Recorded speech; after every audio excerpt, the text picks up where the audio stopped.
After my car accident, my parents refused to take my 8-week-old baby. Your sister never has these emergencies. She had a Caribbean cruise, so I hired care from my hospital bed, stopped the $5,500 per month for 10 years, $660,000. Hours later, Grandpa walked in and said, "The night it happened, I wasn't thinking about the rain. I know that sounds strange. I'm a corporate attorney. I think about everything. Contract clauses, deposition angles, the way silence in a courtroom can shift an entire verdict. I am, by professional design, someone who considers all the variables before she moves. But that Tuesday night on Interstate 90, I was thinking about Leo's breathing. He was 8 weeks old. 8 weeks. He still smelled like that particular sweetness that newborns carry, like warm bread and something sacred. And even over the hum of the engine, even with the radio on low and the windshield wipers working double time against the October downpour, I could hear him in the back seat. That soft, even, deeply satisfied breathing of a baby who has been fed and swaddled and doesn't yet know that the world has edges. I was listening to that sound, just that. And then the SUV hit the water, and the water didn't let go. Hydroplaning feels nothing like you imagine it will. There's no dramatic lurch. I know movie moment awareness of impending catastrophe. 1 second you're driving. The next, the car has decided it is no longer interested in your input. The steering wheel becomes ornamental. The road becomes a suggestion. And then, I don't have another word for it, everything tilts. And the sky is where the asphalt was, and the asphalt is where the sky was, and somewhere in the physics of that inversion, my left leg meets the door with a sound I will never forget as long as I live. Then silence. 3 full seconds of the most absolute silence I have ever experienced. And then Leo cried.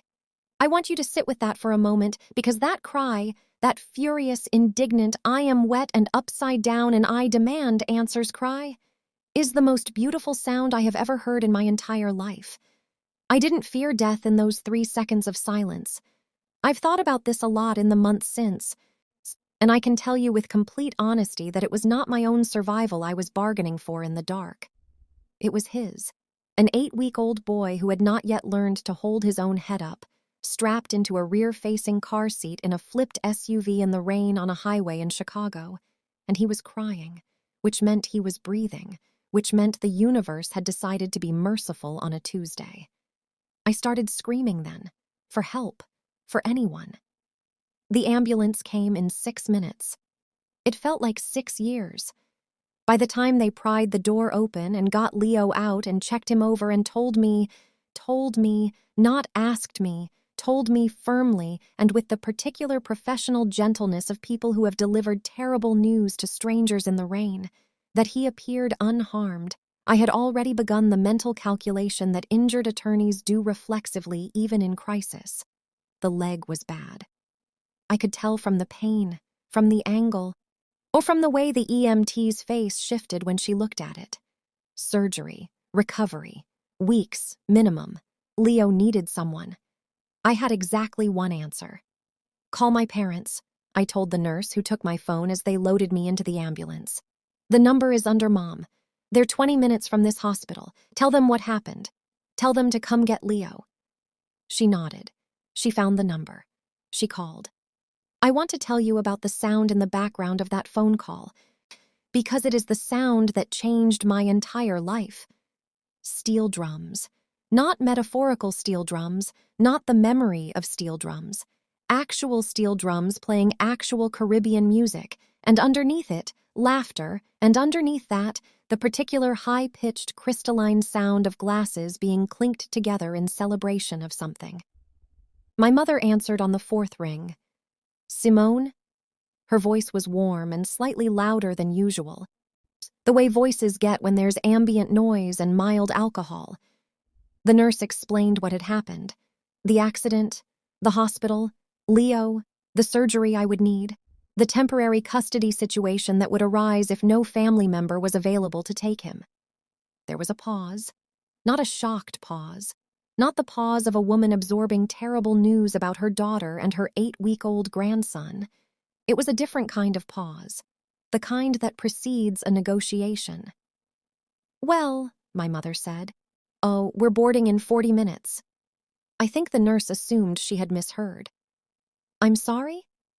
"We're on the cruise, the Royal Caribbean. We leave at midnight. Tanisha's been planning this for months. You know how she gets when things fall through.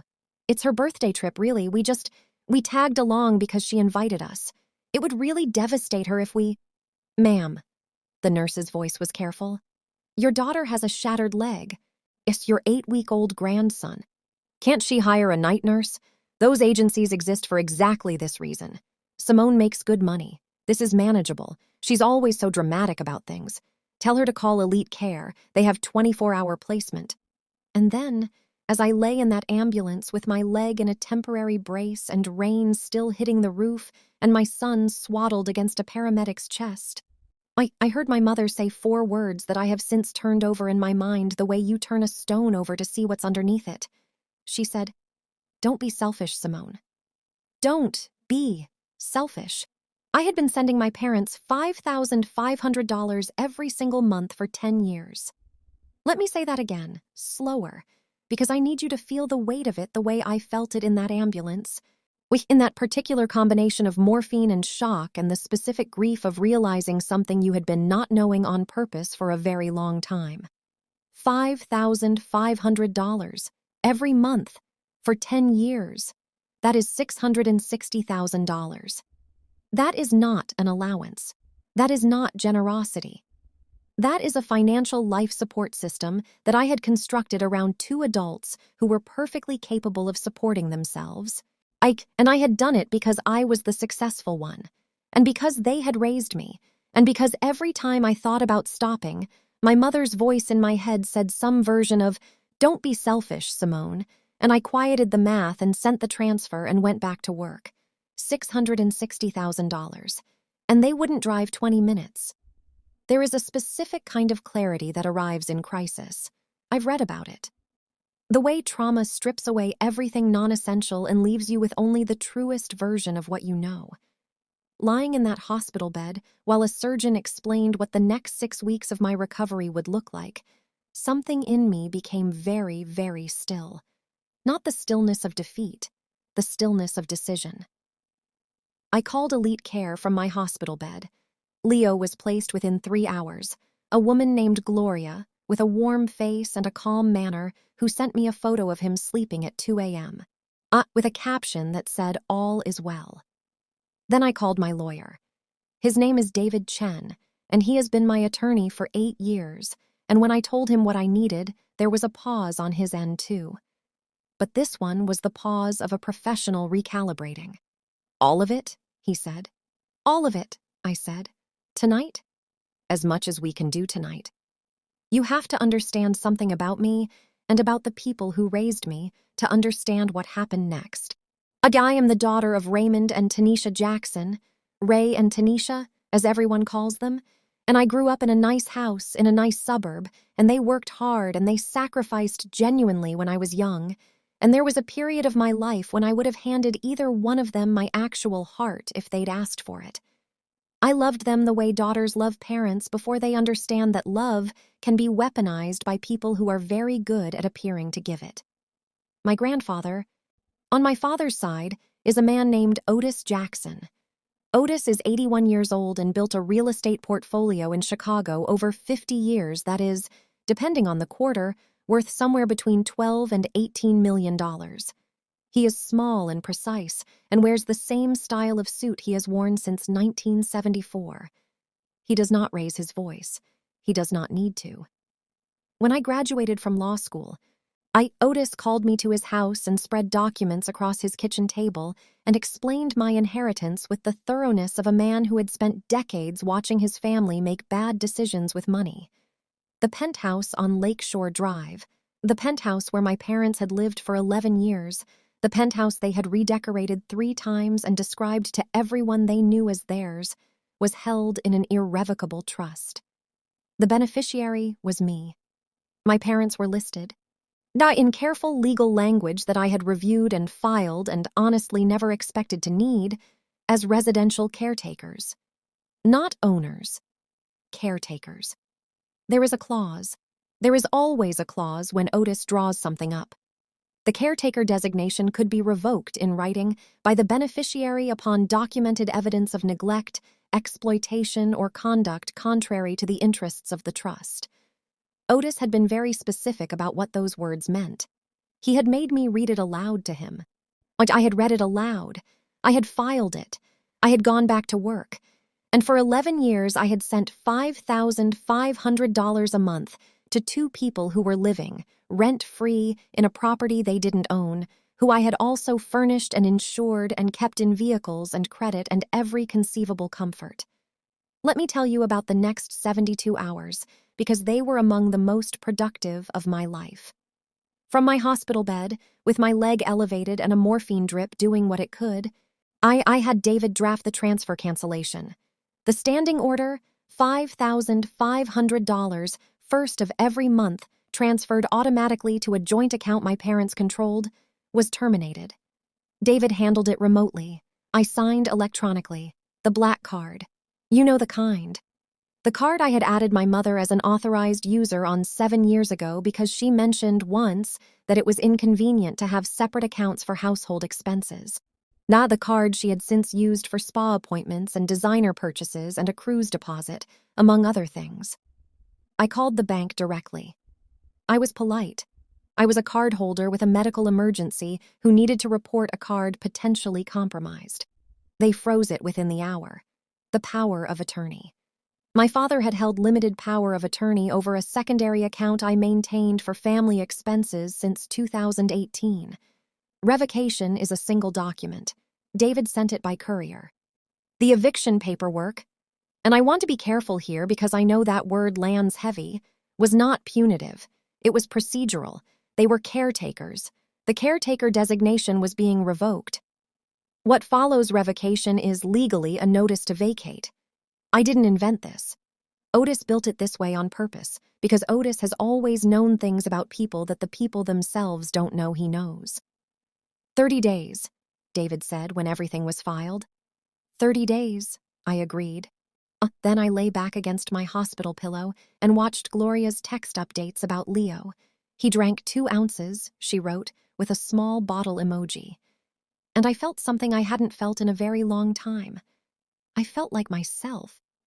The Bank of Simone, I thought, is permanently closed. My parents returned from the cruise on a Thursday. I know this because my mother texted me a photo of their departure from the ship.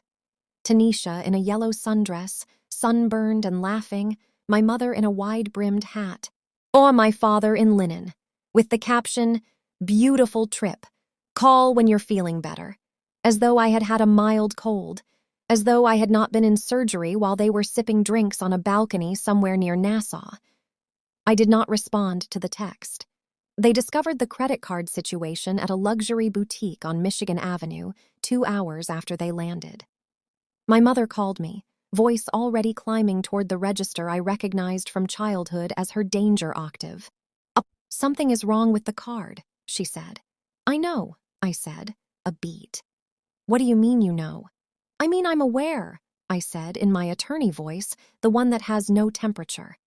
There were some account changes while I was in the hospital. Simone, I'm standing in a store. I know, I said again. I'll let you go. I hung up. They came to the penthouse expecting, I think, to find me chastened. Humbled by crisis, perhaps softened by pain. I definitely ready to have a teary conversation about how frightened I'd been and how I understood they had obligations and how the card would be unfrozen and the transfer reinstated and everything would return to the comfortable dynamic we had all pretended for years was normal. Instead, they found Gloria, Leo on her hip, both of them looking extremely settled, and a copy of the eviction notice courier delivered to the door. And every account they had access to displaying the same elegant message, access suspended. My mother called my father over. My father read the notice, and according to Gloria, who told me this later with the professional neutrality of someone who has witnessed many things and knows how to describe them accurately. There was a long silence in that penthouse foyer, and then my mother sat down on the entryway bench and said, "She's having a breakdown." They decided it was a breakdown. That was easier than the alternative. I came home 10 days after the accident. My leg was in a cast, and I had crutches and pain medication and a very clear set of physical therapy instructions and approximately 0 patients remaining for the dynamic I was returning to. I had also brought on my laptop a spreadsheet. David had helped me build it over the previous week, pulling from records and receipts and statements going back a decade. I want to be honest with you about what I found when I walked into that penthouse. Beer bottles. 4 of them, on the coffee table next to a pizza box. My father in the recliner, my recliner in my apartment, watching football. My mother in the bedroom I had set up as a guest room on the phone. And Tanisha, my sister, the birthday girl. The reason my parents had boarded a cruise while their grandson was in the care of a stranger and their daughter was in surgery. Sitting at my kitchen island, eating my food, looking at her phone, and when she saw me come through the door on crutches, she said, "Oh, good. You look better. Can we talk about the card situation?" I looked at her for a long moment. I said, "Sure, let's all talk." I connected my laptop to the television. I want to tell you about the moment the spreadsheet appeared on the screen, because it's one of the few moments in this entire story that I allow myself to feel something like satisfaction. Not cruelty, not triumph, just the very particular satisfaction of finally, having the math visible. I had built it clean. No emotional language, no editorializing, just categories and amounts and a running total at the bottom that, rendered in a large font on a 65-inch television screen in a Lakeshore Drive penthouse on a Wednesday evening, had a way of communicating things that I had not been able to communicate in a decade of conversations. Penthouse expenses, utilities, maintenance, repairs, the 2021 renovation, the new kitchen appliances my mother had wanted, $240,000. Vehicles and insurance. Because I had bought my father a truck in 2017 and my mother a sedan in 2019 and maintained insurance on both for years. $120,000. Monthly lifestyle support, which is what I was calling the standing transfer and the card usage and the various other transfers I had made over 10 years when asked. $300,450. Total, $660,450. I let them look at it for a while. My father stood up from the recliner slowly. "You owe us," he said. His voice had that particular quality that I recognized as the voice of a man who has decided that aggression is a better strategy than reflection. "You owe us for everything we did when you were young. You owe us for the sacrifices." "The debt," I said, "is settled." I let that land. The debt is settled. You are welcome to itemize your parental contributions if you believe the accounting is inaccurate. My attorney is available, but as of this moment, the allowance is terminated. You have 30 days to vacate. My mother started to cry. Tanisha said something under her breath that I chose not to hear. My father's jaw worked in the way it does when he is deciding between several bad options. "You can't do this," he said. "This is our home." I pulled up the second document, the trust, the caretaker designation, the revocation clause. "This," I said, pointing at the screen, "is the deed. Your name is not on it. Mine is. And this," pointing lower, "is the caretaker clause. And this," pointing lower still, "is my signature on the revocation." I turned off the television. 30 days, I said. And I went to bed. I would like to tell you that they left peacefully. I would like to tell you that the spreadsheet was enough, that the evidence was sufficient, that people confronted with their own behavior in clear numerical terms will simply accept the truth and adjust accordingly. I would like to tell you this, but I have been an attorney for long enough to know that people who have been comfortable for a very long time will do extraordinary things to remain comfortable. At 2 a.m. on a Saturday, my father broke into my home office.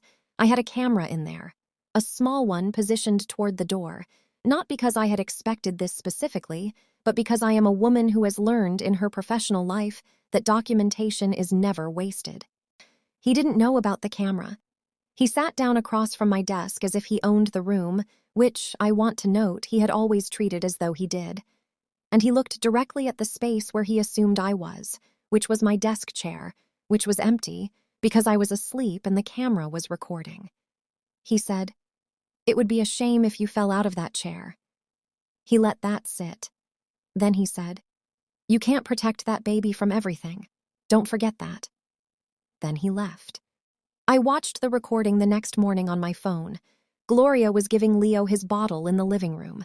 I sat at my kitchen table and watched my father threaten me and my son on a grainy camera feed, and I want to describe this accurately, I felt very calm.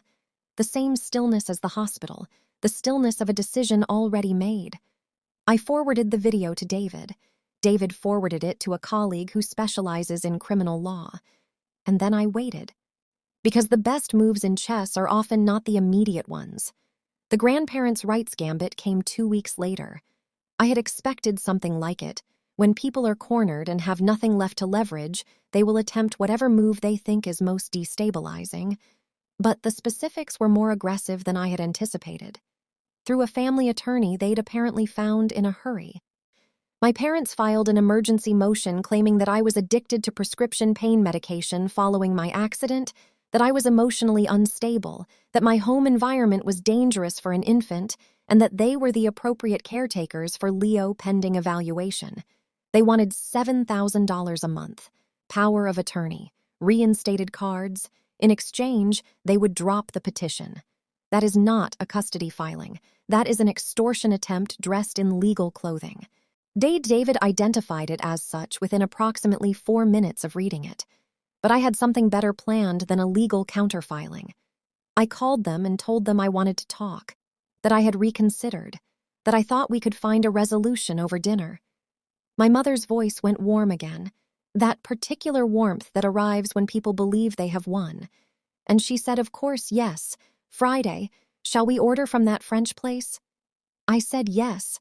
I said I would arrange everything. I also called Otis. If you've ever had someone in your corner who is simply, structurally, several moves ahead of everyone else in the room, then you know the particular peace that arrives when you realize you are not, in fact, alone in this fight. Otis had been abroad for much of the previous month.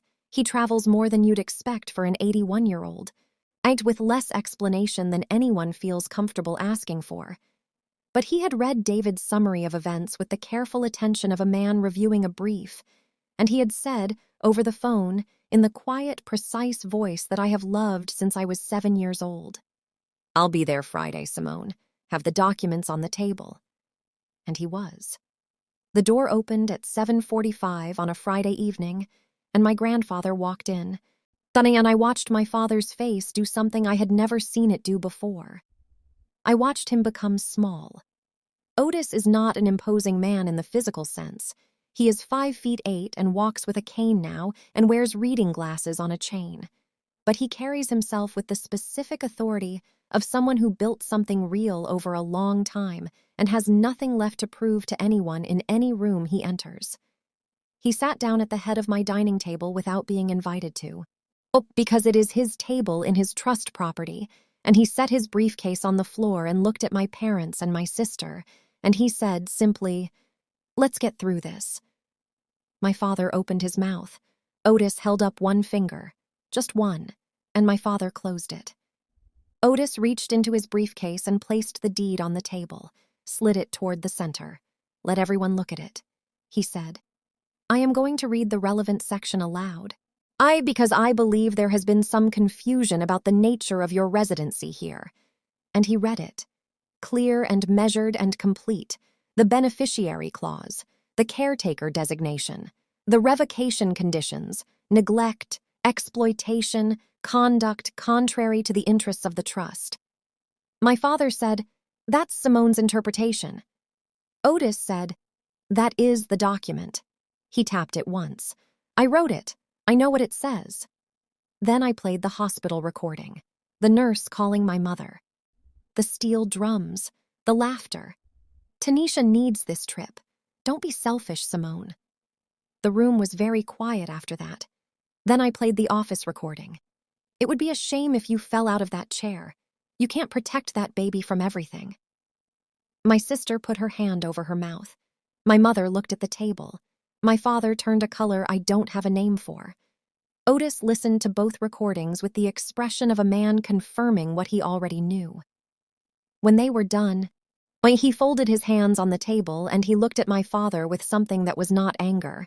Anger would have been too generous, too energetic, and he said, "The caretaker designation is terminated. This property reverts to full beneficiary control as of tonight. I'll need you out in 30 days. My father stood up. His chair scraped back hard. "You can't." "I can," Otis said. "I did. Sit down, Raymond." He did not sit down. But he also did not say anything else, which was, for my father, was the closest thing to defeat I had ever witnessed. But Otis wasn't finished, because Otis is, as I have mentioned, several moves ahead. He reached into his briefcase again and produced a second document, a calculation, because Otis had done his own accounting, independent of David, and his accounting addressed something I had not even considered, the matter of the penthouse as an asset generating economic value, the matter of my parents having resided in it for 11 years without paying rent, and the matter of what market rate rent for a Lakeshore Drive penthouse would have been over that period. He placed the figure on the table. $72,000. "This," Otis said to my father, "is what you owe the trust for 11 years of below-market residency. You can pay it, or we can discuss it with a civil court." My father looked at the number. Then he looked at my mother. Then something happened that I had not anticipated and that I want to describe carefully. It's because it is actually, in retrospect, the most consequential moment of the entire evening. My father turned to my mother, and the look on his face was not the look of a man under siege. It was the look of a man who has just finished calculating whether a particular ship is worth going down with. He said very quietly, "I didn't sign up for this." My mother blinked. He said, "I married you because your family had money. Your family had this apartment.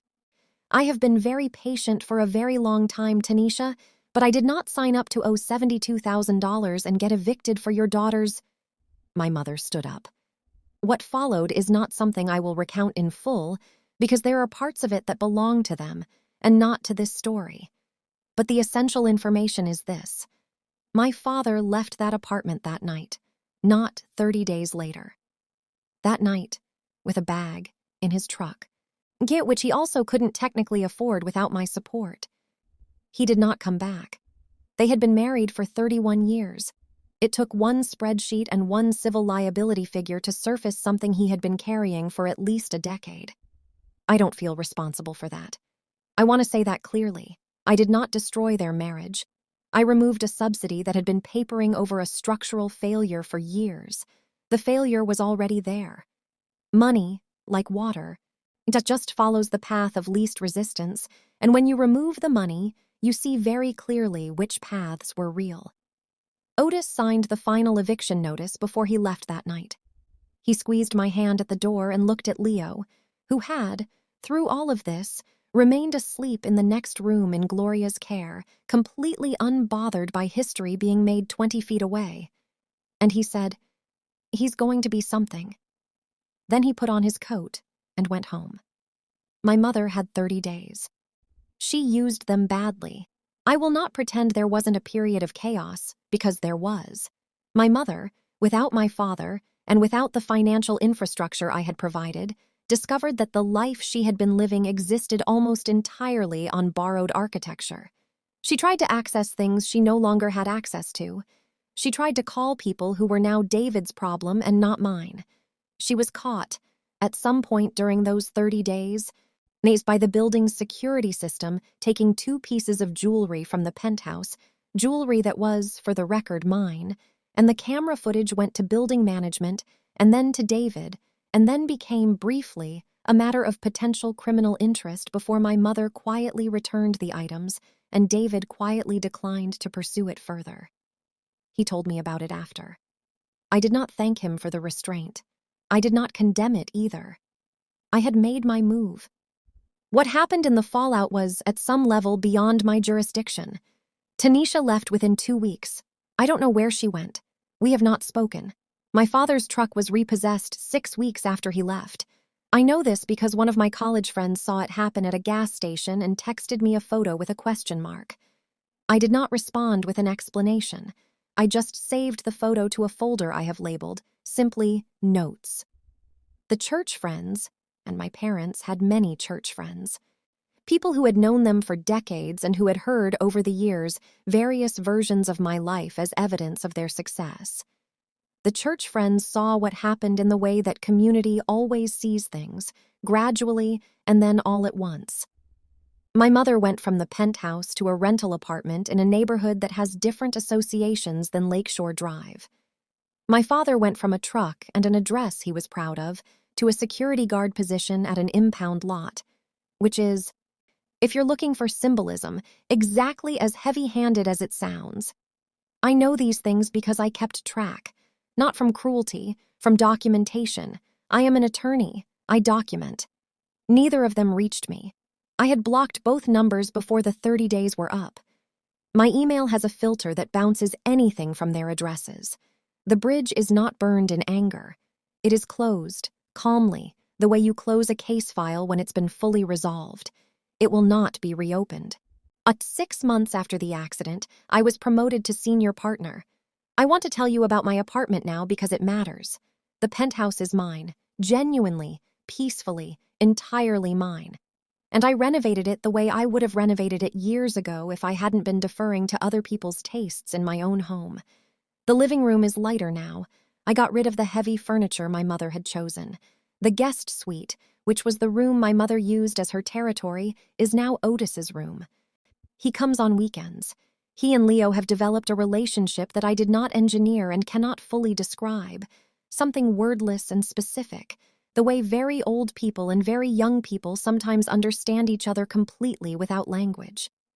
Otis sits in the armchair and Leo lies on his blanket on the floor, and they look at each other, and apparently that is enough. I have basil growing on the terrace. This is a small thing and also the most important thing. I had wanted a herb garden for 4 years. My mother had been opposed to it on aesthetic grounds. There is now a full row of basil in terracotta pots on my Lakeshore Drive terrace, and it is the best thing I have ever done with real estate. The $5,500, the exact amount that was leaving my account every month for a decade, now goes, on the first of every month, automatically into a trust in Leo's name. Education, future, his. I not someone else's definition of what he owes. If you've ever loved someone into debt, if you've ever written a check out of guilt and called it generosity, if you've ever confused being needed with being loved, then you know the particular exhaustion I was carrying in that ambulance. You know the weight of a relationship that has, for years, been taking more than it gives and surviving on your willingness to not do the math. The math is not cold. That's what I want you to hear. The math is not the absence of love. The math is just the truth. And the truth, in the right hands, framed in the right way, is the most elegant form of justice that exists. I didn't destroy my parents. I didn't call the media. I didn't take them to court or humiliate them publicly or try to burn down what they'd built. I simply stopped building it for them. I showed them the receipts. I showed them the claws. I let the architecture of their own choices do the work. That is not revenge. Exactly. That is clarity. Family is not a subscription service. I have thought about that phrase a lot in the month since the accident, since the rain and the silence and Leo's cry and the steel drums in the background of a phone call that changed my life. Love that costs you everything and asks nothing in return is not love. It is a contract with invisible terms, and the terms will not become visible until the moment you need something real. Light, and in that moment you will discover whether what you have been building is a relationship or a transaction. I know which one I had. I know now which one I want. Blood does not guarantee loyalty. I am the daughter of people who would not drive 20 minutes for their grandson. I am also the granddaughter of a man who flew in on a Friday to sit at my table and read a deed aloud in the voice of someone who has never once needed to raise it. Both of these things are true. They exist in the same family, on the same tree, and what they tell me is that the people who choose you, who show up, who drive 20 minutes, who fly across the country, who sit with your baby while you sleep, those people are your family regardless of what the birth certificate says. And the people who don't show up are exactly who they are, regardless of what you've been calling them. I am not setting myself on fire anymore. I am growing basil on my terrace. I am watching my son learn to hold his head up. I am watching Otis watch Leo. I am, for the first time in a very long time, warm. If you enjoyed this story, you know what to do.